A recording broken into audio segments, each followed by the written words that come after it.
కార్యక్రమాన్ని చేయడానికి దేవుడు ఇచ్చిన కృపంతటిని బట్టి తండ్రి ఈ మరొకసారి కృతజ్ఞతాస్తుతులు చెల్లిస్తూ చేరువచ్చిన సహోదరి సహోదరులకు హృదయపూర్వక శుభాభివందనములండి. ప్రార్థన చేసుకుని వాక్యంలోనికి వెళదాం.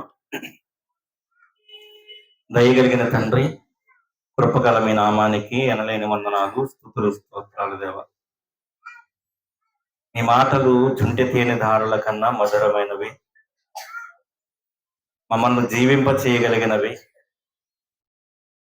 మీ మాటలు తండ్రి నరకము నుండి తప్పించేవి, నిత్య జీవాన్ని మాకిచ్చేవి. అలాంటి మాటలను తండ్రి మేమందరము వినడానికి ఇష్టపడి ఇక్కడికి చేరి తండ్రి మీ కృపను అనుగ్రహించండి. నిలబడిన నా యందు ఏమీ లేదు కానీ తండ్రి, మీరు మాలో ఉంచిన పరిశుద్ధాత్మ ద్వారా తండ్రి మాకు కావలసిన ఆత్మీయమైన ఆహారాన్ని తండ్రి మీరే అనుగ్రహించి విశ్వాసములో ఉన్నవారు మరింతగా స్థిరపడడానికి, విశ్వాసము లేని వారు తండ్రి క్రీస్తును విశ్వసించడానికి, క్రీస్తుని గురించి ఆలోచించడానికి తండ్రి ద్వారములు తెరచి మీరే మహిమ పొందమని తండ్రి. ఆది నుండి అంతము వరకు మీ తోడు కాపుదల మీ యొక్క ఆత్మ సహాయం నుంచి ఈ యొక్క కార్యక్రమం ద్వారా తండ్రి కేవలము మీరు మాత్రమే మహిమ పొందులాగన తండ్రి, మీ కుమారుడు మాత్రమే ఘనత చెందులాగన జరిగించి మీరే మహిమ పొందమని మీ ప్రియకుమారుడు మా రక్షకుడు ప్రభువైన యేసుక్రీస్తు వారి నామంలో ప్రార్థన మనవులు అడిగి వేడుకుంటున్నారు పరమ తండ్రి, ఆమేన్.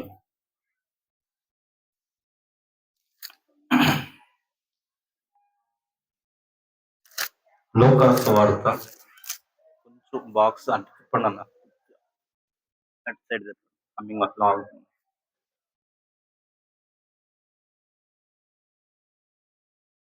హలో,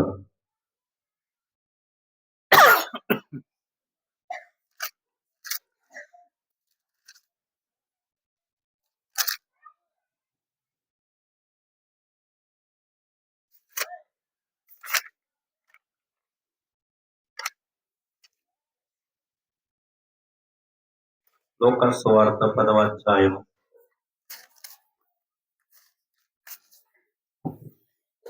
38వ వచనం నుంచి మనం చూసుకుంటూ వెళదాం. అంతటా వారు ప్రయాణమైపోవచ్చుండగా ఆయన యొక్క గ్రామములో ప్రవేశించెను. మార్త అను ఒక స్త్రీ ఆయనను తన ఎంట చేర్చుకునిను. ఆమెకు మరియాను సహోదరి ఉండెను. ఈమె యేసు పాదముల యొద్ద కూర్చుండి ఆయన బోధ వినుచుండెను. మార్త విస్తారమైన పని పెట్టుకునుట చేత తొందరపడి ఆయన యొద్దకు వచ్చి, ప్రభువా, నేను ఒంటరిగా పనిచేయుటకు నా సహోదరి నన్ను విడిచిపెట్టినందున నీకు చింత లేదా? నాకు సహాయము చేయమని ఆమెతో చెప్పుమనెను. అందుకు ప్రభువు, మార్తా మార్తా, నీవు అనేకమైన పనులను గురించి విచారము కలిగి తొందరపడుచున్నావు గాని అవసరమైనది ఒక్కటే. మరియా ఉత్తమమైన దానిని ఏర్పరచుకొనెను, అది ఆమె యొద్ద నుండి తీసివేయబడదని ఆమెతో చెప్పెను. ప్రభువు నోట ఒక మాట వచ్చింది అంటే ఆ మాట చాలా వాల్యుబుల్ గా ఉంటుందండి. ప్రేమ చాలా విలువ కలిగిన మాటలు.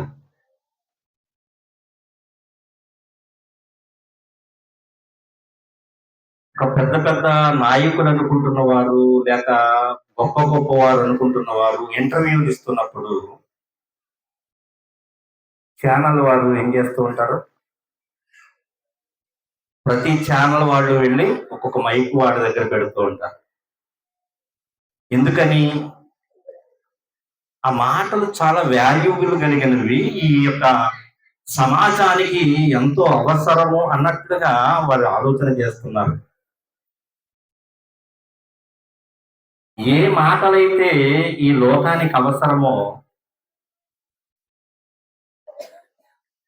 ఏ మాటలైతే మనిషిని జీవింప చేయగలవో, ఆ మాటలను మాత్రం ఈ సమాజం ఏం చేస్తుంది? తృణీకరిస్తుంది. మాకు అవసరం లేదండి యేసుక్రీస్తు ప్రభుల వారు. ఎందుకని ఆలోచన చేస్తే, ఆయన పాపులను రక్షించడానికి ఈ లోకానికి వచ్చాడట కదా! మేమెవరము పాపులము కాదు. అలాంటప్పుడు ఆయనతో మాకేమి పని అని ఈ లోకం వాపోతుంది. కానీ దైవ గ్రంథాన్ని మనం ధ్యానిస్తే కనుక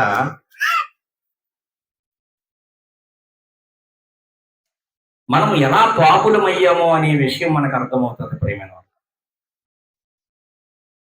మనుషులందరూ ఆలోచన చేసేది ఏమిటి అంటే, చేస్తున్న క్రియారూపకంగా చేస్తున్న పాపముల గురించి ఆలోచిస్తున్నది కానీ,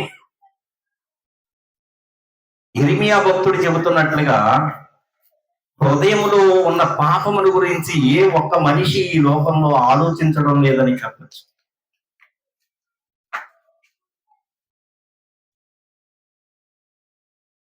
ఘోరమైన పాపముతో మనిషి యొక్క హృదయం నిండిపోయింది. ఆ హృదయ పాపాన్ని కడగడానికి యేసుక్రీస్తు ఈ లోకానికి వచ్చి మాటలు చెప్పడమే కాదు, ఆ పాపాన్ని తీసివేయడానికి అవసరమైన రక్తాన్ని చిందించడానికి, బలియాగాన్ని చెల్లించడానికి బలి పశువుగా ఈ లోకానికి ఆయనే దేవుని ప్రియకుమారుడిగా ఈ లోకానికి వచ్చాడు ప్రేమైన వాడు.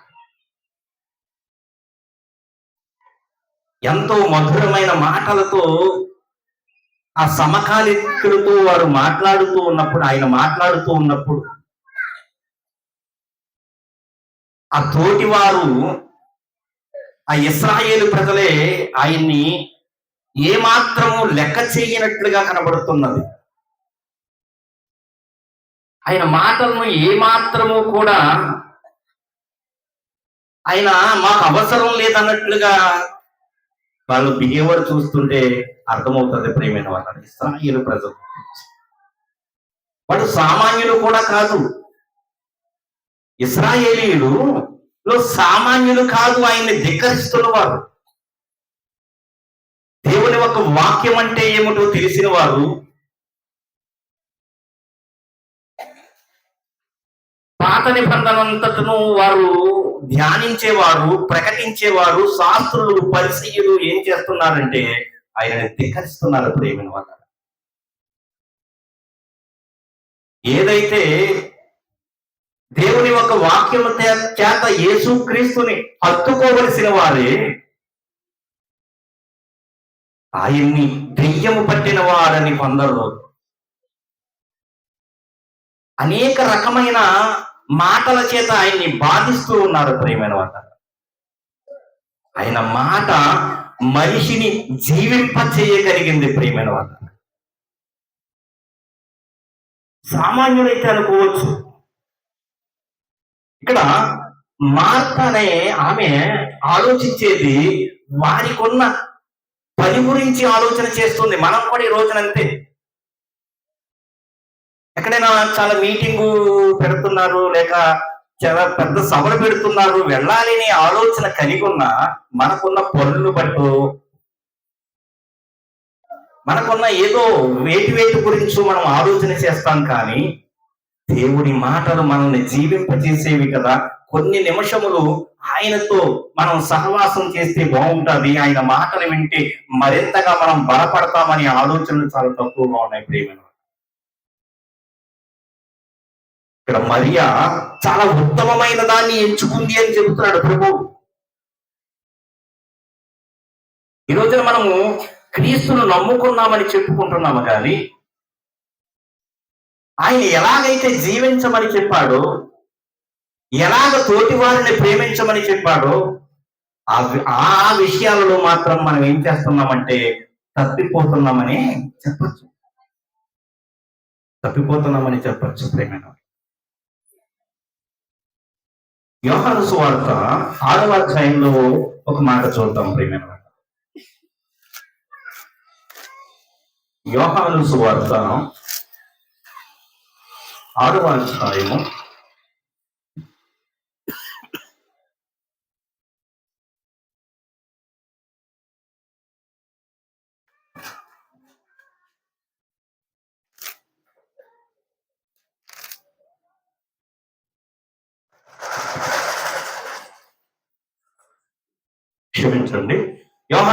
8వ అధ్యాయం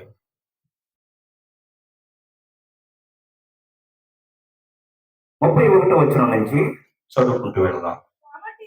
కాబట్టి యేసు తనను నమ్మిన యూదులతో, మీరు నా వాక్యమందు నిలిచిన వారైతే నిజముగా నాకు శిష్యులై ఉండి సత్యమును గ్రహించెదరు. ఎప్పుడు ఒక మనిషి సత్యాన్ని గ్రహిస్తాడంటే, అసలు ఈ భూమి మీదకి ఈ మనిషి, ఈ జీవి ఎందుకు వచ్చాడో, మరణించిన తర్వాత ఏమవ్వబోతున్నాడో, మన కొరకు పరలోకపు తండ్రి ఒక పట్టణాన్ని కట్టాడని, ఇవన్నీ ఎప్పుడు గ్రహించుకోగలుగుతాడు ఒక వ్యక్తి నిజంగా అంటే, యేసుక్రీస్తు బోధలు విన్నప్పుడు. ప్రియమైన వారు, ఆయన మాటలు వింటే ఏం తెలుస్తుంది? సత్యమును గ్రహించుకుంటారు. ఈ లోకానికి తెలియదా సత్యం అంటే? తెలీదు. అబద్ధంలోనే జీవిస్తుంది. మనిషి మరణిస్తే మళ్ళీ పుడతాను అనే ఒక ఆలోచనలో ఎదరికి వెళ్ళిపోతున్నాడు. కానీ సత్యమును గురించి సాక్ష్యం ఇవ్వడానికి యేసుక్రీస్తు ఈ లోకానికి వచ్చేటంట. ప్రియమైన వాళ్ళ, మనల్ని కన్న తండ్రి పరలోకంలో ఉన్నాడు, నన్ను రాయబారిగా పంపించాడు.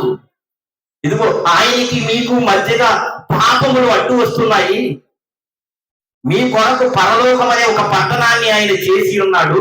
ఆ పట్టణానికి మీరు వెళ్ళాలంటే ఆయనకి మీకు మధ్యలో పాపములు అడ్డుగా ఉన్నాయి. ఆ పాపములను తీసివేయడానికి నన్ను ఒక గొర్రె పిల్లగా ఈ లోకానికి, దేవుని గొర్రె పిల్లగా ఈ లోకానికి మీ మధ్యకు పంపించాడు అని వారి మధ్య చెబుతున్నప్పుడు, అన్యజనుడికి కాదండి ఆయన మాట్లాడుతున్నది, అన్యజనులతో కాదు. ముందుగా ఆయన మాట్లాడింది ఎవరితో మాట్లాడాడు?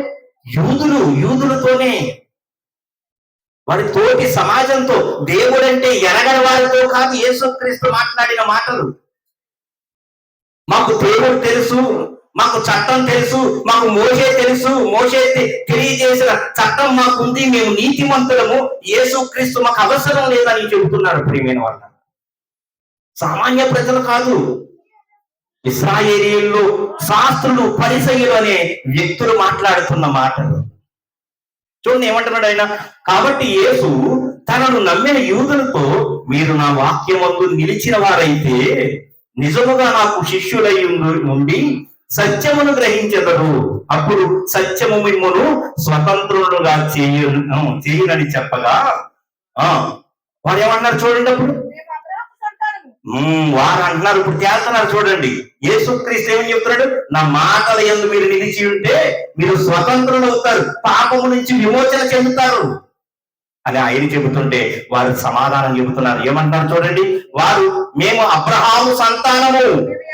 ఎవరు అనుకుంటున్నాం మమ్మల్ని అసలు? మేము అబ్రహాము సంతానం.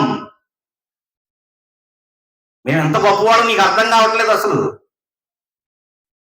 అబ్రహాము సంతానం అని చెప్పుకుంటున్నారు. ప్రియమైన వాళ్ళ, మేము అబ్రహాము సంతానము, మేము ఎన్నడూ ఎవరికి దాసులమై ఉండలేదని, మీరు స్వతంత్రుడుగా చేయబడతారని ఎలా చెప్పుచున్నామని ఆయనతో అనేది. మమ్మల్ని స్వతంత్రులుగా చేస్తున్నాం, మేము ఏమైనా బానిసలు అనుకుంటున్నావా నువ్వు? అసలు ఏం చెబుతున్నావు? అసలు యేసుక్రీస్తు ప్రభువు వారిని, వాటి ఆలోచన విధానం ఎలా ఉంటుందంటే, ప్రియమైన వాళ్ళ, మేము నీతిమంతులము, మాకు మోషే ధర్మశాస్త్రం ఉంది, మేము అబ్రహాము సంతానము, ఎవరికి మేము దాసులుగా ఉండలేదు అని వారు చెబుతున్నారు. కానీ యేసుక్రీస్తు ప్రభువు గారు అంటున్నాడు, ఆదాము చేసిన అతిక్రమం వలన ప్రతి ఒక్కడు దేనికి దాసులు? పాపములకు దాసులై ఉన్నారు మీరందరూ.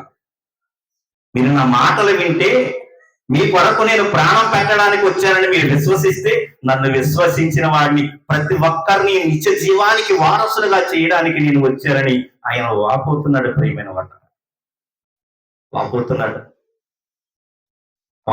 ప్రియమైన వాడు. ఆడు ఇశ్రాయేలు ప్రజలే కానీ ఆయన మాటలను ఎప్పుడు వాడు లెక్క చేయలేదు. కొందరు నమ్మారు అంతే. చాలా ప్రాముఖ్యం. మేము దేవుని ఒక వాక్యం తెలుసు అనుకున్న వాడు హృదయపు గర్వంతో యేసుక్రీస్తుని తృణీకరిస్తూనే ఉన్నారు ప్రియమైన వాడు. కానీ అన్య జనులలో చాలా మంది యేసుక్రీస్తుని చూసి విశ్వసించారు. ఒక వ్యక్తిని చూద్దాం ప్రియమైన వాళ్ళ. లోకా సువార్త 19వ అధ్యాయం. వీళ్ళకి ఎంతలాగా మొత్తుకుంటున్నా వారు ఏమంటున్నారు? నువ్వు అవసరం లేదన్నట్లుగా వారు మాట్లాడుతున్నారు. కానీ ఒక సందర్భాన్ని మనం చూస్తే కనుక ప్రియమైన వాళ్ళ మనకు అర్థమవుతుంది, అన్యజనులు ఆయన్ని ఎంతలాగా అద్దుకున్నారు మనకి అర్థమవుతుంది. లోకా సువార్త 19వ అధ్యాయము 4వ వచనం నుంచి చూద్దాం. అప్పుడు యేసు ఆ త్రోవను రానయ్యుండెను కనుక అతడు ముందుగా పరిగెట్టి ఆయనను చూచుటకు ఒక మేడు చెట్టు ఎక్కెను. యేసు ఆ చోటికి వచ్చినప్పుడు కన్నులెత్తి చూచి, జక్కయ్య త్వరగా దిగుము, నేడు నేను నీ ఇంట ఉండవలసి ఉన్నదని అతనితో చెప్పాను. అతడు త్వరగా దిగి సంతోషముతో ఆయనను చేర్చుకునేను. ఎవరైనా జక్కయ్య అంటే ఒక అన్యజనుడు ప్రియమైన వాళ్ళ. యేసుక్రీస్తు గురించి లేఖనాలు కానీ, ఆయన ఈ లోకానికి రాబోతున్నాడు, మా కొరకు ప్రాణం పెట్టబోతున్నాడు, ఆయన్ని విశ్వసించాలని ఒక సమాచారం లేని వ్యక్తి. కానీ ఏం చేశాడట? ఆయన పట్టణం, ఎరుగో పట్టణం రాబోతున్నాడని తెలిసి మేడు చెట్టెక్కి కూర్చున్నాడు. ఆయనను చూశాడు. ఎంత చూడాలని ఒక ఆవేదన, ఆలోచన కలిగిన వాడిగా ఆయన మనస్సు చూస్తే మనకు అర్థమవుతుంది. నాకు వచ్చిన చూద్దాం. అప్పుడు యేసు ఆ త్రోవను రానయ్యుండెను గనుక అతడు ముందుగా పరిగెత్తి, అంటే ఎంత ఆశ ఉందో చూడండి. యేసు క్రీస్తుని చూడాలని ఆశ. పరిగెట్టేశాడు. ఆయన రాబోతున్న త్రోవలు నేను చూడాలి అని పరిగెట్టి ఏం చేశాడు? మేడు చెట్టు ఎక్కెను. యేసు ఆ చోటికి వచ్చినప్పుడు కన్నులెత్తి చూచి, జక్కయ్య త్వరగా దిగుము, నేడు నేను నీ ఇంట ఉండవలసి ఉన్నదని అతనితో చెప్పగా అతడు త్వరగా దిగి సంతోషముతో ఆయనను చేర్చుకున్నాడా? ఆయన చేర్చుకున్నాడు ప్రియమైన వాళ్ళ. మేము అబ్రహాము సంతానం అన్నవారు ఏం చేస్తున్నారు? త్రోసేస్తున్నారు. మేము నీతిమంతులం, నీతో పని లేదని త్రోసేస్తున్నారు. కానీ ఒక అన్యజనుడు మాత్రం ఆయన చూడాలని ఆరాటం కలిగిన వ్యక్తి ఏం చేశాడు? ఆయన చేర్చుకున్నాడట. చేర్చుకున్నప్పుడు ఏం జరిగింది చూడండి. 7వ వచనం చూద్దాం. అందరూ అది చూచి ఈయన పాపి అయిన మనుష్యుని యొక్క బస చేయ వెళ్ళినని చాలా సనుగుకునిది. అంటే ఇశ్రాయేలీయులు ఎలా ఆలోచిస్తున్నారంటే, అన్యజనులు పాపులు, మేము పరిశుద్ధులం, గొప్పవారం, మా హృదయంలో పాపం లేదు అనే ఆలోచనతో ఉన్నారు ప్రేమ. అయితే జక్కయ్య హృదయంలో ఎలా మార్పు వచ్చిందో చూడండి. జక్కయ్య నిలువబడి, ఇదిగో ప్రభువా, నా ఆస్తిలో సగము పేదలకు ఇచ్చుచున్నాను. నేను ఎవరి యొక్క అన్యాయముగా దేనినైనను తీసుకుని ఎడల అతనికి 4 గంటలు మరలా చెల్లించునని ప్రభువుతో చెప్పాను. అందుకు యేసు ఏం జరిగింది? యేసు క్రీస్తును చూడగానే, యేసు క్రీస్తును చేర్చుకోగానే జక్కయ్య హృదయం మారిపోయింది. ప్రియమైన వాళ్ళ, జక్కయ్య హృదయం మారిపోయింది. నేను అన్యాయస్తుడును, నేను పాపపు సొమ్ము అనుభవిస్తున్న వాడిని, పేదలను ఇబ్బంది పెడుతున్న వాడిని, వారి ధనాన్ని వారికి ఇచ్చేస్తాను ప్రభు అని ఎంత ఆవేదన చెంది ఉంటాడు చూడండి ఒకసారి. ప్రియమైన వాళ్ళ, ఎంత మార్పు హృదయం. ఎవరైనా క్రీస్తునందు ఉన్నవారు నూతన సృష్టి అని మనం చదువుకుంటాం, కానీ మనం నూతన సృష్టిగా మారామో మనం అర్థమవుతుంది. కానీ జక్కయ్య జీవితాన్ని మనం చూస్తుంటే కనుక అతని నూతన సృష్టిగా మారిపోయాడు. అప్పుడు యేసు క్రీస్తు ప్రభు వారు ఏమంటారు చూడండి. అందుకు యేసు, ఇతడును అబ్రహాము కుమారుడే. ఇదేంటండి, ఒక సంబంధం లేని వ్యక్తిని, అన్యజనుణ్ణి నువ్వు అబ్రహాము కుమారుడివి అంటున్నాడు. అబ్రహాము కుమారుని ఏమన్నాడు? మేము అబ్రహాము కుమారులం అనుకుంటున్న వాళ్ళు, ఇదిగో మీరు అబ్రహాము చేసినట్టు మీరు చేయలేదని చెబుతున్నాడు వాళ్ళు. ఈ రోజున క్రీస్తును నమ్ముకున్నాము, ఆయనతో సహవాసం గలవారమని చెప్పుకుంటున్నామే కానీ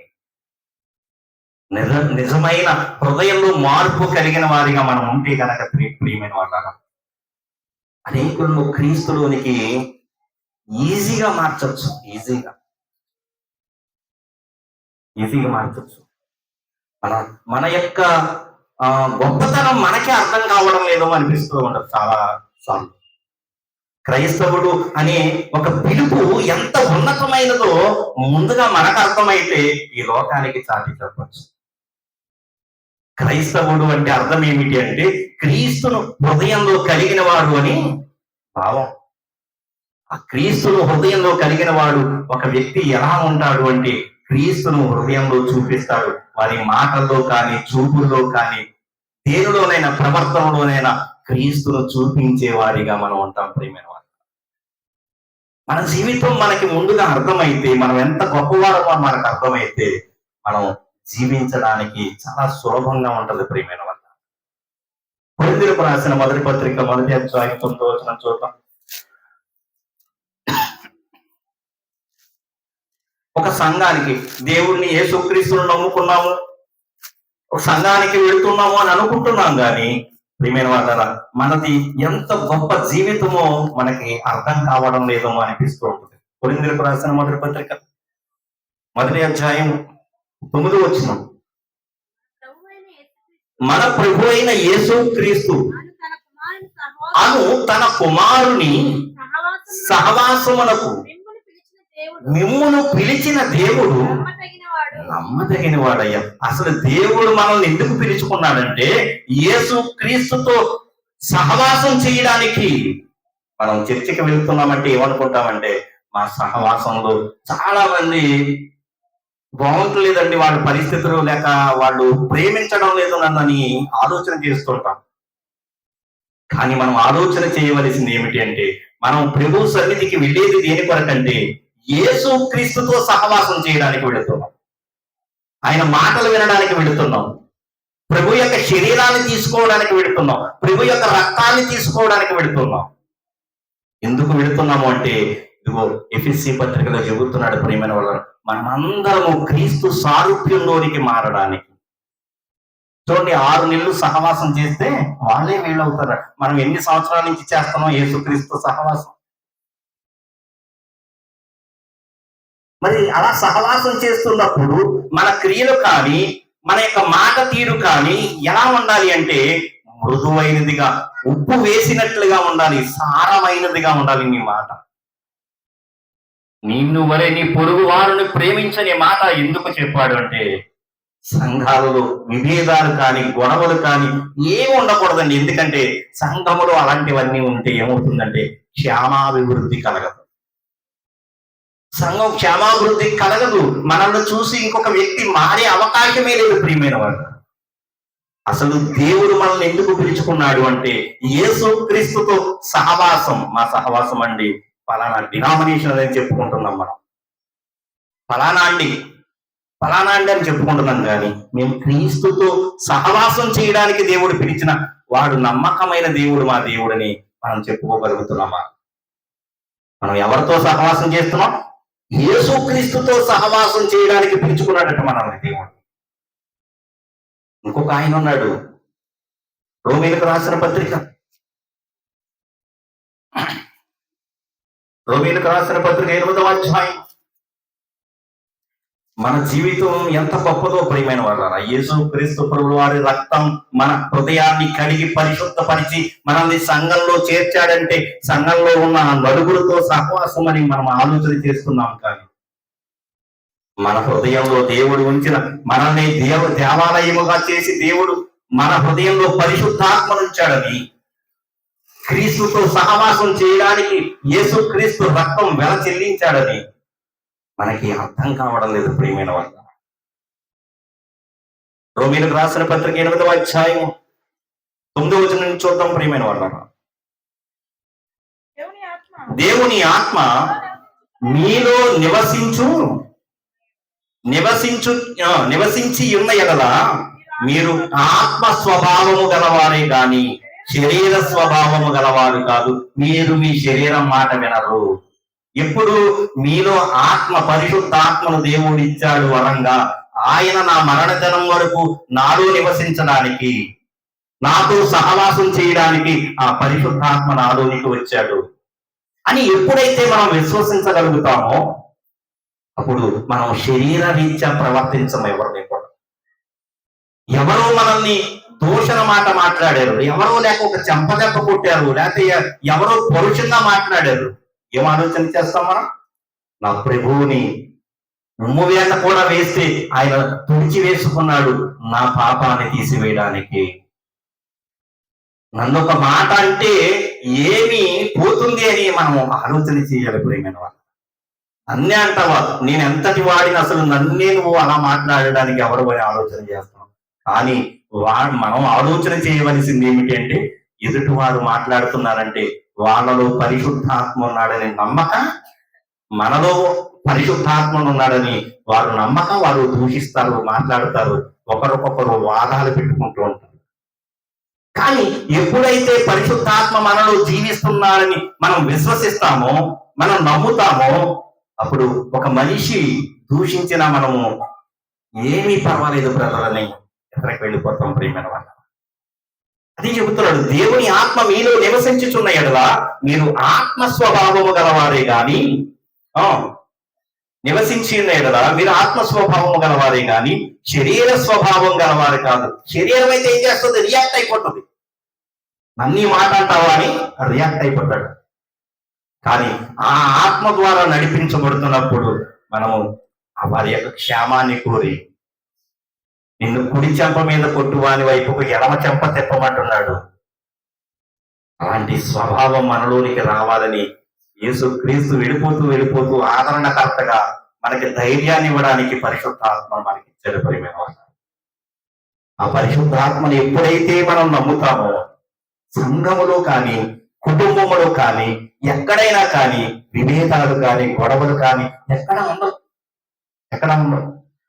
ఎదుటి వ్యక్తిలో ముందు మనలో పరిశుద్ధాత్ముడు ఉన్నాడని నమ్మితే బాప్తీసం తీసుకున్న ప్రతి వ్యక్తిలోనికి ఆ బాప్తీసం ద్వారా పరిశుద్ధాత్ముడు వస్తున్నాడని నమ్మినప్పుడు ఎదుటి వ్యక్తి మీద మనం ఏ మాట మాట్లాడడానికి ఆలోచన చెయ్యం. ఎందుకంటే ఆత్మ స్వభావం గల వారిగా మారిపోతాం. శరీర స్వభావం వేరు, ఆత్మ స్వభావం వేరు. గలతీయులకు రాసిన పత్రికలో చెబుతాడు. ఎందుకంటే శరీరము ఏం చేస్తుంది? పాపాన్ని కోరుకుంటూ ఉంటది. కానీ ఆత్మ ఫలాలను కోరుకుంటది. మంచితనం అన్నీ ఉంటాయి అందులో. అందుకని అంటున్నాడు, ఆత్మ స్వభావము గలవారే గాని శరీర స్వభావము గలవారు కారు అంటూ ఏమంటున్నాడు చూడండి. ఎవడైనను క్రీస్తు ఆత్మ లేనివాడైతే వాడాయన వాడు కానే కాడు. అసలు యేసుక్రీస్తు ఆత్మ నాలో లేదు, పరిశుద్ధాత్మ నాలో లేదు అని అనుకుంటున్నావా? అసలు నువ్వు ఆయన వాడలే కాదు, ఆయన వాడనని చెప్పుకుంటున్నావు అంతే. కానీ ఆయన ఎప్పుడైతే నువ్వు విశ్వసిస్తావో ఏం చెబుతున్నాడు చూడండి. 11వ వచనం క్రీస్తు మీలో ఉన్న ఎడల మీ శరీరము క్రీస్తు మీలో ఉన్న ఎడల అంటే పరిశుద్ధాత్మ మీలో ఉన్న ఎడల మీ శరీరము పాపము విషయమై మృతమైనది గాని మీ ఆత్మ నీతి విషయమై జీవము కలిగినది జీవము కలిగి ఉన్నది అంటూ మృతులలో నుండి యేసును లేపిన వాని ఆత్మ మీలో నివసించుచున్న ఎడల మృతులలో నుండి క్రీస్తు యేసును లేపిన వాడు చావులకు లోనైన మీ శరీరమును కూడా చావులకు లోనైందే మన శరీరం. ఆ శరీరం చెప్పినట్టు మనం వినకూడదు ప్రేమ. శరీరానికి ఎన్నో ఆశలు, ఈ కళ్ళు చూసిన వల్ల కావాలని కోరుకుంటది. మనకి ఆ తాహత ఉన్నా లేకపోయినా ఏదో సంపాదించాలనే తాహతాలు మనకు ఉంటూ ఉంటాయి. ఉన్నదానితో సరిపోయేటటువంటి స్వభావం మనది కాదు. శరీరం ఏదో కోరుతూ ఉంటది. దాన్ని తృప్తిపరచాలనుకుంటే గనక మనం క్రీస్తులో నుంచి వేరైపోతాం ప్రేమ. ఎప్పుడైతే ఆ శరీర క్రియలను చంపి క్రీస్తు ఆత్మ నీలో నివసిస్తున్నాడని ఎప్పుడైతే ఎరుగుతావో నీవు జీవమును ప్రేమించిన వాడిగా, ఆ జీవితాన్ని యేసుక్రీస్తుతో కలిసి జీవించేవాడిగా మనం అందరం ఉంటాం. చాలా మంది అండి యేసుక్రీస్తుని నమ్ముకున్న తర్వాత మన పాపాలన్నీ కడిగివేయబడ్డాయని విశ్వసిస్తున్నారు. కానీ ఆ మిగిలిన జీవితం యేసుక్రీస్తు రాకడ కానీ మన పోకడ కానీ జరిగే కాలం కొంతకాలం మనం పాపము లేకుండా జీవించలేమని ఆలోచన చేస్తున్నారు. అలా పాపము లేకుండా జీవింప చేయగలడు అని వాక్యం సెలవిస్తుంది. ఎప్పుడంటే ఆయన ఆత్మ మీలో నివసిస్తున్న ఎడల మృతులలో నుండి క్రీస్తు యేసు లేపిన వాడు చావులకు లోనైన మీ శరీరములను కూడా మీలో నివసించుతున్న ఆత్మ ద్వారా జీవింపజేస్తాడు. నేను జీవించేస్తాను పాపం లేకుండా అనుకుంటే కనుక మనం ఎవ్వరూ జీవించలేమంటే. అందుకనే యేసుక్రీస్తు వెళ్ళిపోతూ పరిశుద్ధాత్మను మనకు వరంగా ఇచ్చాడు. పరిశుద్ధాత్మను వరంగా ఇచ్చాడు. తిమోతికి రాసిన 2వ పత్రిక, ఆయన సహవాసం చాలా గొప్పది ప్రియమైన వారు. 2వ అధ్యాయం 11-12 వచనాలు. ఈ మాట నమ్మదగినది ఏదనగా మనం ఆయనతో కూడా చనిపోయిన వారమైతే బ్రతుకుదుము. ఎలా బ్రతుకుతాం? ఆయనతోనే బ్రతుకుతాం. ఆయన పాపం ఉన్నవాడిగా బ్రతికాడా? పాపం లేనివాడిగా బ్రతికాడా? నాలో పాపం ఉందని మీలో ఎవరైనా స్థాపించగలరా అని ఛాలెంజ్ చేశాడు ఆయన. ఆయనే కాదు, ఆయన వెంబడించిన భక్తులు కూడా ఛాలెంజ్ చేశారు. ఒక ఆయన అయితే స్టేట్మెంట్ ఇచ్చాడు, అపోస్తలుడైన పౌలు గారు, నేను క్రీస్తును పోలి నడుచుకున్న ప్రకారం మీరు నన్ను పోలి నడుచుకోవాలంటే పాపము లేకుండానే జీవించాలని చెబుతున్నాడు పౌలు. ఇది అసాధ్యం అనుకుంటున్నారు చాలా మంది. పాపము నుంచి జీవితాన్ని మమ్మల్ని విడిపించాడు, కానీ పాపపు ఆలోచనలు లేకుండా పాపం చేయకుండా మేము జీవించలేమనుకుంటున్నారు. ఎప్పుడు జీవించగలమంటే ఆయనతో పాటు మరణించాను అని నువ్వు ఆలోచన చేసినప్పుడు ఆయనతో పాటు జీవించగలవు. ఈ మాట నమ్మదగిందే. ఈ మాట నమ్మదగినది ఏదనగా మనం ఆయనతో కూడా చనిపోయిన వారమైతే ఆయనతో కూడా బ్రతుకుదుము, జీవిస్తాం ప్రియమైన వారు. సహించిన వారమైతే ఆయనతో కూడా ఏలుదుము, పాపాన్ని యాతము. పాపం నిన్ను ఏలదు, నన్ను ఏలదు. ఎందుకంటే దానికి అధికారం లేదు ప్రియమైన వారు. పాపాన్ని ఏలడానికే యేసుక్రీస్తు ఆ పాపపు ముళ్ళును విరిచేశాడు, మరణపు ముళ్ళుని విరిచేశాడు ప్రియమైన వారు. ఎందుకంటే మనం పాపము లేని వారిగా దేవుని ఎదుట ప్రత్యక్షం అవ్వాలని దేవుడు ఆశ కలిగి ఉన్నాడు ప్రియమైన వారు. యేసుక్రీస్తు రక్తం చేత కడగబడిన తర్వాత మళ్ళీ పాపపు ఆలోచనలు మనల్ని ఏలుతున్నాయంటే దేవుడు ఏమనుకుంటాడు? యేసుక్రీస్తు రక్తము నీకు అంత చులకనగా ఉందా అని ప్రశ్నిస్తాడు. ప్రశ్నిస్తాడు ప్రియమైన వారు. అదే రోమపత్రికలు కూడా ఇదే మాట చెబుతున్నాడు. చూడండి ఒకసారి రోమపత్రిక 6వ అధ్యాయం 6వ వచనం. రోమీయులకు రాసిన పత్రిక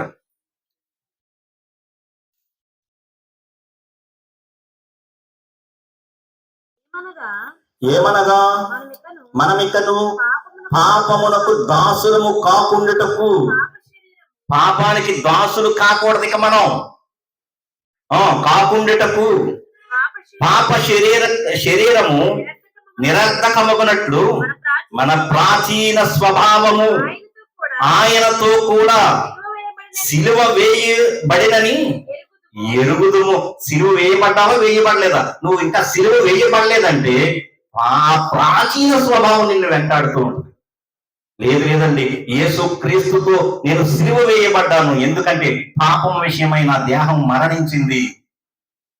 ఇదిగో నీతి విషయమై యేసుక్రీస్తు ఎలాగైతే జీవించాడో అలాగ నేను జీవించడానికి యేసుక్రీస్తు నాకు కలవరి సిలువలో రక్తాన్ని కార్చాడు. ఆయన అమూల్యమైన రక్తం ద్వారా నా హృదయాన్ని కడిగి నన్ను పరిశుద్ధుడుగా చేసి ఆ పరిశుద్ధమైన జీవితాన్ని జీవించి ఈ లోకంలో అనేకులను క్రీస్తులోనికి తీసుకురావాలని కోరుతున్నాడు. దేవుడు నమ్మకమైన వాడు. ప్రియమైన వాళ్ళ, ఎందుకు మనల్ని రక్షించాడు అంటే ఆయనతో క్రీస్తుతో సహవాసంలో ఉంటామని, క్రీస్తుతో సహవాసంలో ఉంటామని. ప్రియమైన వాళ్ళ, మళ్ళీ లోకంలో కలిసిపోతాం అనుకుంటే ప్రయోజనం ఏంటండి? మళ్ళీ లోకంలో కలిసిపోవడానికి ఆ దేవుడు ప్రాణం పెట్టడానికి ఈ లోకానికి వచ్చింది. యేసుక్రీస్తు ప్రభువు వారు ఎందుకు వచ్చేది లోకానికి? మళ్ళీ లోకంలో కలిసిపోయి పాపులుగా మారిపోతామన్నా కాదు. ప్రియమైన వాళ్ళ, అలాంటి పాపపు జీవితం ఉన్నవాళ్ళు, మన జీవితం పూర్వపు దినాలలో ఎలాంటిదంటే పాపముల చేత అపరాధముల చేత మరణించిన వారిగా ఉన్నాం మన దేవుని ఎదుట. కానీ ఇప్పుడు దేవుడు ఏం కోరుకుంటున్నాడంటే నిర్దోషుడుగా నిష్కల్మషుడుగా ఉండాలని ఆయన కుమారుడైన క్రీస్తు యేసు సహవాసంలోనికి మనల్ని పిలుచుకున్నాడట. ప్రియమైన వారు, సహవాసం చేస్తున్నామా? ఆయనతో సహవాసం చేస్తున్నామా? మరియా మార్తల దగ్గరికి యేసుక్రీస్తు వచ్చినప్పుడు మార్త విస్తారమైన పనులు పెట్టుకుంది. మరియమ్మ ఏం చేసింది? ఉత్తమమైన దాన్ని ఎన్నుకుంది. ఆయనతో సహవాసం చేయడానికి ఆయన ఏం చెబుతాడో విందామని కూర్చుంది. ప్రియమైన విందామని కూర్చోండి. ఆయనతో సహవాసం గలవారమని మనం చెప్పుకుంటూ లోకంలో జీవిస్తే ప్రయోజనం లేదు. ప్రయోజనం లేదు. ఆయనతో సహవాసం చేస్తున్నప్పుడు మనం ఎలా సహవాసం కలిగిన వారిగా ఈ లోకంలోనికి తెలియజేయవలసిన వారిగా మనం ఉన్నాం. ప్రేమ.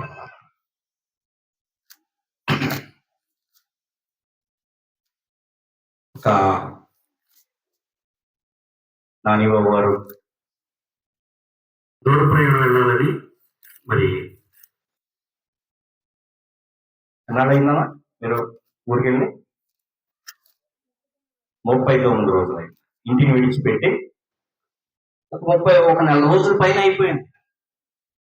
ఇందాక నేను వచ్చేసరికి వాళ్ళ పెద్ద కుమార్తె వచ్చి ఏడుస్తూ స్కూల్ నుంచి అప్పుడు వచ్చినట్టు ఉంది. పొద్దు నుంచి రాలేదమ్మా? వచ్చింది. హత్తుకుంది తండ్రిని. ఎందుకు? ఎడబాటు. ఒక 30 రోజులు కాపాడేకపోయేసరికి నా తండ్రిని నేను చూడాలని ఒక ఆవేదన, ఆలోచన చిన్న బిడ్డలో నేను చూసినప్పుడు దేవుడు కూడా మనల్ని పరిశుద్ధులుగా ఆయన ఎదుట నిలవబెట్టుకోవాలని ఎంతో ఆశ కలిగి యేసుక్రీస్తుని లోకానికి పంపించాడు కదండి. ఆయన చేసిన కార్యాన్ని మనం వ్యర్థపరిచి మళ్ళీ ఈ లోకపు ఆశల్లో కొట్టుకుపోతే కనుక మన జీవితాలు ఏమైపోతాయి? అందుకని ఏమంటున్నాడు యాకోబు రాసిన పత్రికలో, ఈ లోక స్నేహము దేవునితో వైరం. మళ్ళీ వైరాన్ని తెచ్చుకోకండి. వైరంలో ఉన్న వాళ్ళం. ఆయనకి మనకి మధ్యలో ఉన్న పాపాన్ని తీసివేయడానికి యేసుక్రీస్తు వచ్చి ఆ రక్తాన్ని కార్చి మనల్ని ఇద్దరిని ఏకపరిచి సమాధానపరిచి మనం ఏమాత్రము దేవుణ్ణి తండ్రి అని పిలవడానికి అర్హత లేని మనల్ని ఏం చేశాడు? తండ్రి అని పిలవడానికి అర్హతనిచ్చింది యేసుక్రీస్తు కృప. ప్రియమైన వల్ల నువ్వేదో చెల్లించావని కాదు, నువ్వేదో కానిపిస్తున్నావని కాదు, నువ్వేదో అర్పిస్తున్నావని కాదు, కానీ యేసుక్రీస్తు రక్తము వలనే మనం తండ్రి అయిన దేవుని సన్నిధిలో మనం ఆరాధించగలుగుతున్నామంటే, ప్రతి ఆదివారం ప్రభు శరీరాన్ని ఎందుకు జ్ఞాపకం చేసుకోమని చెప్పాడో తెలుసా అండి? మళ్ళీ మనం లోకంలో కలిసిపోకుండా ఉంటామని ప్రభు శరీరాన్ని తీసుకుంటూ క్షేమాభివృద్ధి చెందుతూ మనం క్రీస్తులాగా మారాలని తండ్రి అయిన దేవుడు ఒక ప్రణాళికను సిద్ధపరిచి మనల్ని సంఘముగా కూర్చి క్షేమాభివృద్ధి కలగాలి సంఘానికని తెలియచేస్తున్నాడు. ప్రేమైన వాళ్ళ తెలియచేస్తున్నాడు. అపోస్తుల కార్యముల గ్రంథం 10వ అధ్యాయం 41వ వచనం.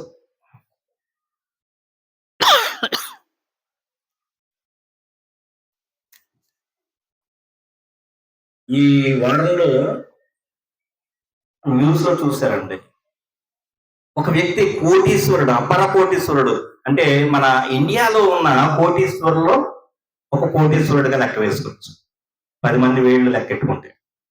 అలాంటి వ్యక్తి కోట్ల రూపాయలు విలువ చేసే కార్లు 10 ఉన్నాయట, 20. అలాంటి వ్యక్తి, అతని మీద దాడి జరిగింది. ఏంటి? ప్రభుత్వం ఒక పన్ను వేసి అసలు ఇతను లెక్కలు సరిగ్గా చూపిస్తున్నాడా లేదా, ట్యాక్స్ సరిగ్గా కడుతున్నాడా లేదని ఐటీ అధికారులు వెళ్ళి రేట్ చేస్తున్నారు, చూస్తున్నారు, సోదా చేస్తున్నారు. వాళ్ళు లెక్క పెడుతున్నప్పుడు అతని హృదయంలో ఏం కలిగింది? ఆవేదన కలిగేసిందండి. ఎందుకంటే అతను సంపాదించిన సంపాదన సరైంది కాకపోవచ్చు కాబట్టి ఏం ఆలోచన చేశాడు? భార్యను, బిడ్డలను వాడు సంపాదించిన ఆస్తిని అంతటిని మర్చిపోయి, నేను ఈ రోజున ఆ అక్రమ ఆస్తి అని దొరికిపోతే కనుక నేను చెరసాలకు వెళ్ళిపోవాలని, అలాంటి చావు చావడం కంటే నేను రివాల్వర్ పెట్టుకుని షూట్ చేసుకుని చచ్చిపోవడం మంచిదని షూట్ చేసుకుని చచ్చిపోయాడు. యేసుక్రీస్తు ప్రభువారు ఒక మాట చెబుతాడు, ఈ లోకంలో ఉన్నప్పుడు, లోకంలో ఇద్దరు యజమానులు ఉన్నారు. ఒకరు పరలోకపు తండ్రి, రెండో వాడు సిరి, అన్యాయపు సిరి. చాలా మంది దాని బారిన పడి, చాలా మంది అనుకుంటామండి మనకి మధ్య తరగతి వాళ్ళం చాలా అదృష్టవంతులం అనే ఆలోచన చేయొచ్చు.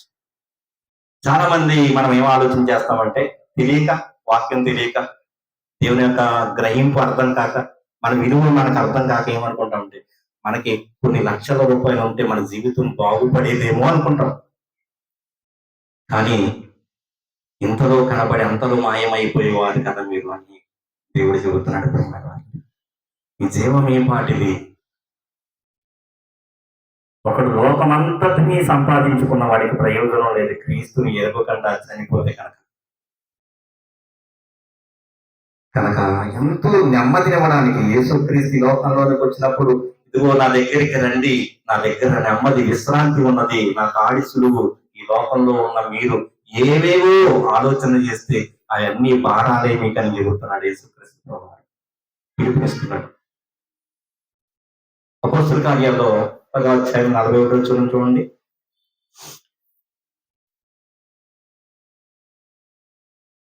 యేసుక్రీస్తు ప్రభువారు తిరిగి లేచిన తర్వాత అందరికీ కనపడలేదండి, అందరికీ కనపడలేదు. 100 వ్యక్తులకే మాత్రం కనిపించడం జరిగింది ఆ మహిమ ధ్యానంతో.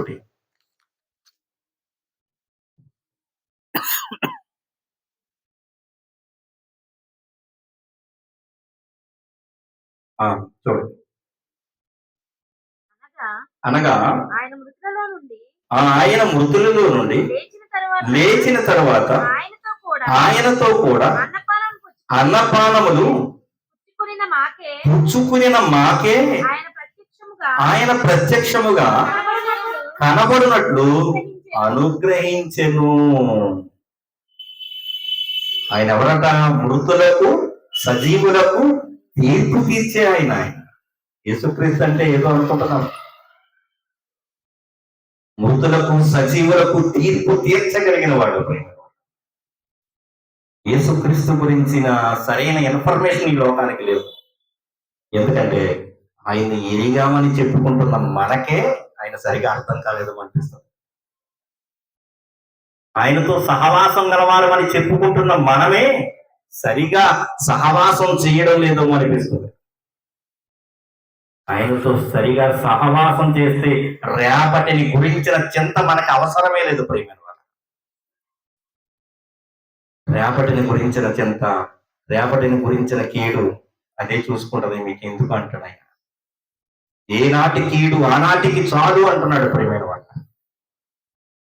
మరణిస్తే మాకొక లోకం ఉన్నది, మేము ఆ మమ్మల్ని యేసుక్రీస్తు ఆ లోకానికి తీసుకువెళ్ళిపోతాడు అనే ఆలోచనతో మనం ఎంతో ధైర్యంతో ఆనందంతో మనం ఈ భూమి మీద జీవించవలసిన వారిగా ఉన్నాము. అనేకులకు క్రీస్తును ప్రకటించవలసిన వారిగా కూడా ఉన్నాం. ప్రకటించవలసిన వారిగా ఉన్నాం. కానీ ఏం చేస్తున్నాం? అనేకులకు ప్రకటించడం మాట ఎలాగున్నా మన అనుభవాల్లోకి క్రీస్తును తీసుకోలేకపోతున్నాము అనిపిస్తుంది. యోహాను మొదటి పత్రిక, యోహాను గారు రాసిన మొదటి పత్రిక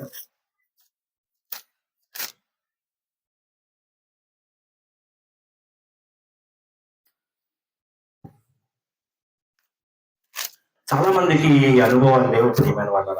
మేము దేవుణ్ణి నమ్ముకున్నాం, యేసుక్రీస్తుని అంగీకరించాం, వెళుతున్నాం, ఆదివారం వెళుతున్నాం, కానుక వేస్తున్నాం, వస్తున్నామని ఆలోచనలు ఉన్నాయి. కానీ మేము అసలు వెళుతున్నది దేని కొరకంటే ఆయనతో సహవాసం చేయడానికని ఆనందం ఎవరికి లేదు.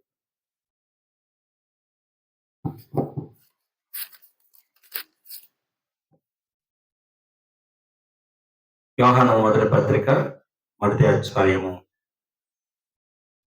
6వ వచనం చూడండి. ఆయనతో కూడా సహవాసము గలవారమని చెప్పుకొని చీకటిలో నడిచిన ఎడలంటే మళ్ళీ పాపములో నడిచిన ఎడలా అని అర్థం. చీకటి దేనికి సాదృశ్యం? పాపానికి. ఆయనతో సహవాసం గలవారు, ఆయన రక్తం మమ్మల్ని కడిగింది, పరిశుద్ధులుగా చేసింది. ఎందుకు? పరిశుద్ధులుగా జీవించడానికి, ఆయనతో సహవాసం చేయడానికి, మళ్ళీ లోకంతో సహవాసం చేయడానికి కాదు. ఈ అనుభవాలు లేవు చాలా మందికి ప్రియమైన.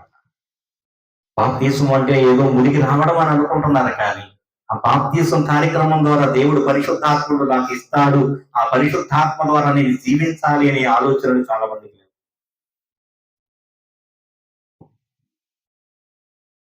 ఆయన ఎందుకు చీకటి ఎంత మాత్రమూ లేదు, ఆయనతో కూడా సహవాసము గలవారమని చెప్పుకొని చీకటిలో నడిచిన ఎడలా మనం అబద్ధమాడుచు సత్యమును జరిగింపకుందుము. అసలు మనం ఏం చేయాలి?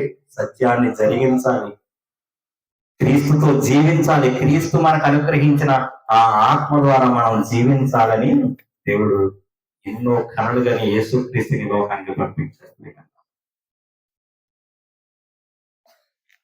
కానీ సంఘం ఏం ఆలోచిస్తుందంటే, ఆదివారం 1 గంట 2 గంటలు మనం ఆలయానికి వెళ్ళి, మందిరానికి వెళ్ళి, కానుక చెల్లించి, ఏదో పాస్టర్ గారు చెప్పిన మాటలు వినేసి వచ్చేసి మన జీవితం మనం జీవించేద్దామనే ఆలోచనలో ఉంటారు. క్రీస్తు యేసు రక్తం మా పాపములను కడిగిందని నమ్ముతున్నారు. కానీ ఆయన ఆత్మ మాలో నివసిస్తున్నాడు, మేము పాపము లేని వారిగా జీవించగలము, దేవుడు జీవింప చేయగలడని నమ్మడం లేదు. తెస్సలోనీయులకు రాసిన మొదటి పత్రిక మాట చూసుకుని ముగించుకున్నాం ప్రేమ. తెస్సలోనీయులకు రాసిన మొదటి పత్రిక 3వ అధ్యాయం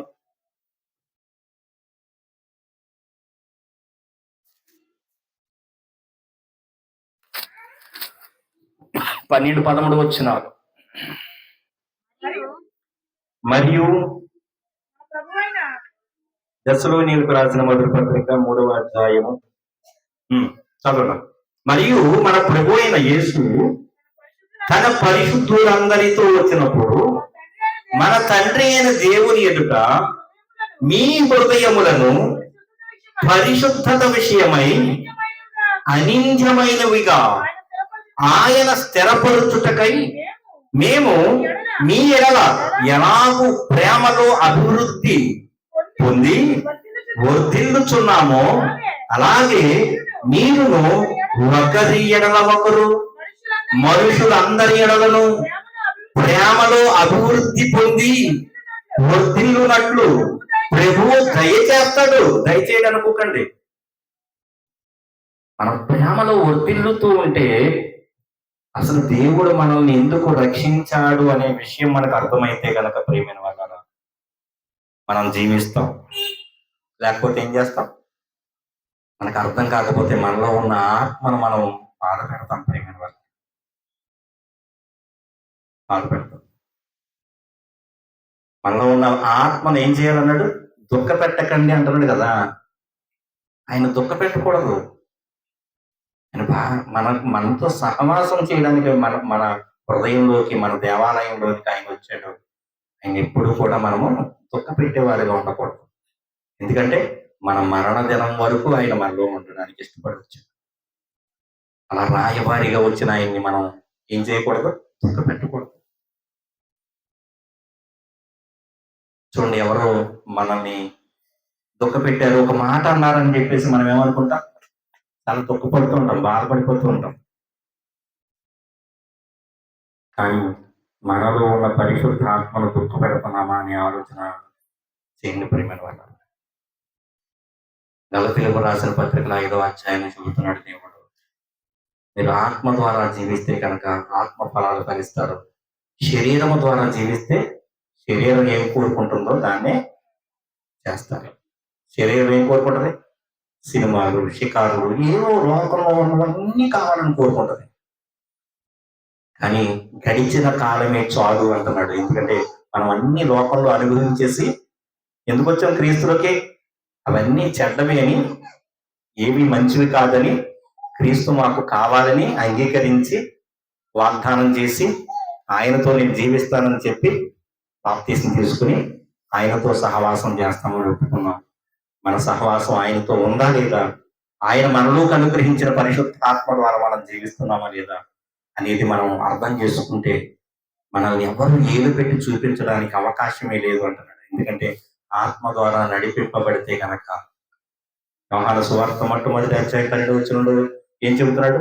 యేసు క్రీస్తును అంగీకరించిన వాడు దేవుని కుమారులు అవ్వడానికి అధికారం ఇస్తున్నాడు. అధికారం ఎప్పుడు ఎలా వాడుకోవాలంటే మనం పరిశుద్ధ ఆత్మను మనం నమ్మినప్పుడు ఆయన మనలో నివసిస్తున్నాడు. ఆయన ద్వారా జీవిస్తే కనుక వారు దేవుని పిల్లలుగా పిలువబడతారని దేవుని మాటలు సెలవిస్తున్నాయి. కనుక మనము ప్రేమలో క్షేమాభివృద్ధి చెందాలి. కుటుంబంలో కానీ సంఘంలో కానీ ఒక క్షేమాభివృద్ధి రావాలంటే, మనం విస్తరించాలంటే, మనం ఆశీర్వదించబడాలంటే, దేవుని యొక్క ఆశీర్వాదాలు పొందుకోవాలంటే ఆయన మాటలు చాలా విలువ కలిగినవిగా మనం ఆలోచన చేస్తే ఆయన యొక్క ఆశీర్వాదాలు పొందుకునే వారిగా, అనేకులకు ఆశీర్వాదకరంగా మన జీవితాలు మార్చబడతాయి.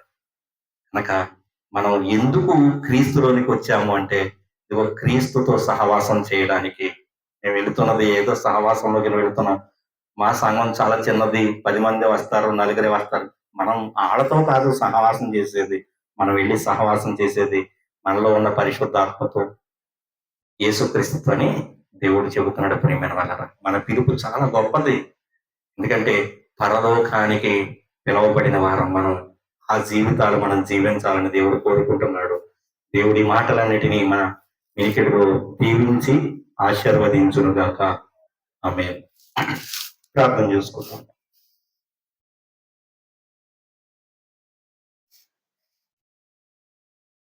దయగలిగిన తండ్రి, కృపగల మీ నామానికి ఎనలేని వందనాలు, స్తోత్రాలు. తణుకు పట్టణంలో తండ్రి నానిబాబు గారిని చేర్చి సంఘముగా వారి యొక్క బంధువులతోనూ చుట్టుపక్కల ఉన్న వారితోనూ తండ్రి మీరు సంభాషించిన విధానమును బట్టి తండ్రి కృతజ్ఞతాస్తుతులు దేవా. ఇదిగో తండ్రి, మా పిలుపు ఎంత గొప్పదో తెలియకుండానే క్రైస్తవులుగా ఈ లోకంలో జీవిస్తూ ఉన్నాము. మా పిలుపు ఎంతో గొప్పది, ఉన్నతమైన పిలుపు తండ్రి. పరలోకంలో మీరు ఒక్కరే తండ్రి ఆలోచన చేశారు. యేసుక్రీస్తునందు మమ్మల్ని నిత్యరాజ్యానికి వారసులుగా చేయాలని తలంపు కలిగి మీ ప్రియకుమారుడైన యేసుక్రీస్తు ప్రభువు వారిని తండ్రి వధింపబడిన గొర్రెపిల్లగా తండ్రి భూమికి పునాది వేయబడక మునిపే తండ్రి మీరు ఆలోచన చేశారు మా గురించి. ఇదిగో తండ్రి, యేసుక్రీస్తు ఈ లోకంలో జీవించినప్పుడు వారి సమకాలికలు, వారి గోత్రపు వారు ఆయన అంగీకరించలేదు. కానీ తండ్రి అన్యజనులే చాలా మంది ఆయన అంగీకరించినట్లుగా మీరు వ్రాయించారు. సుమయోను ఆయన్ని ఎత్తుకుని ప్రవచన వాక్యం తెలియచేసినప్పుడు అన్యజనులకు వెలుగుగా ఆయన వచ్చాడు అని రాయించిన మాటలను బట్టి తండ్రి కృతజ్ఞతాస్తుతులు దేవా, మా కొరకే ఆయన వెలుగుగా ఈ లోకానికి వచ్చాడయ్యా. ఎందుకంటే మేము పాపములో మగ్గిపోతున్నాము, మరణానికి చేరువలో ఉన్నాము, మరణిస్తే నరకానికి వెళ్ళిపోతామని ఆలోచన కలిగి తగిన సమయమందు ఈ లోకానికి యేసుక్రీస్తు ప్రభువు వారిని ఈ లోకానికి పంపించారయ్యా. అని ఆనాటి యూదులు మేము నీతిమంతులము, ధర్మశాస్త్రం మాకున్నది, మోషే ఇచ్చిన ఆజ్ఞలు మాకున్నవి, మేము అబ్రహాము సంతానము అని ఆయన ఎంత మాత్రము అంగీకరించలేదు కానీ తండ్రి, అన్యజనులు చాలా మంది, ఇశ్రాయేలీలు కొంతమంది ఆయన అంగీకరించి క్రీస్తులోనికి వచ్చి తండ్రి ఈ రోజున మేము కూడా తండ్రి యేసుక్రీస్తుని చూడకపోయినా ఆయన మాటలు విని సువార్త ద్వారా రక్షింపబడ్డాము దేవా. ఆయన యొక్క కార్చిన అమూల్యమైన రక్తము ద్వారా తండ్రి పరిశుద్ధపరచబడ్డామని నమ్ముతున్నాం కానీ ఇదిగో మిగిలిన జీవితం మేము పరిశుద్ధంగా జీవించలేము అనే అభద్రతా భావంతో జీవిస్తున్న వారికి మీరు వినిపించిన మాటలను బట్టి తండ్రి కృతజ్ఞతాస్తుతులు దేవా. మా సహవాసం క్రీస్తుతోనూ అలాగే పరిశుద్ధాత్మతోనూ మీతోనూ చెబుతున్న మాటలను బట్టి తండ్రి కృతజ్ఞతాస్తుతులు. మా జీవితాలు ఎంతో గొప్పవి. మేము మరణిస్తే ఈ లోకంలో జీవిస్తున్నప్పుడు మాకు ఏమున్నా ఏమి లేకపోయినా మేము మరణిస్తే మాకు పరలోకం ఉన్నదనే ఒక ఆలోచనతో మేము ముందుకు కొనసాగే భాగ్యమును అందరికీ అనుగ్రహించమని ఈ మాటలు విన్న ప్రతి ఒక్క కుటుంబాన్ని దీవించండి, ఆశీర్వదించండి. మీ కృపా మహదేశ్వర్యమును బట్టి కృతజ్ఞతాస్తుతులు చెల్లిస్తూ మీ ప్రియకుమారుడు మా రక్షకుడు ప్రభువైన యేసుక్రీస్తు వారి నామంలో ప్రార్థన మనవులు అడిగి పెట్టుకుంటున్నాను పరమ తండ్రి. ఆమేన్.